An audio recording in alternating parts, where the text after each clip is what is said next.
അത്തരക്കാരിൽ നിന്ന് എന്തെങ്കിലും ഒരു ഭീഷണി ഉണ്ടായാൽ അത് അപ്പൊ തന്നെ അറിയിക്കണമെന്ന് ACP വിളിച്ച് പറഞ്ഞിട്ടില്ലേ?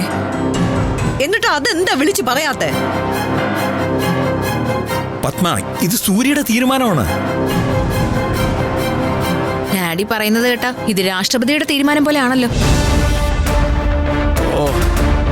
എന്താ സൂര്യ പറഞ്ഞ് മനസ്സിലാക്കാൻ ഡാഡിക്ക് കഴിയില്ലേ? അവൾക്ക് വേണ്ടി അത്രയും പണം ചെലവാക്കാൻ കഴിയില്ല. ഇത് സൂര്യ വരുമ്പോ പറയും. ഇത്രയും പണം ക്യാഷ് ആയിട്ട് എവിടെ നിന്ന് കിട്ടും? ആരുടെങ്കിലും കയ്യിൽ നിന്ന് കടം വാങ്ങിക്കോ?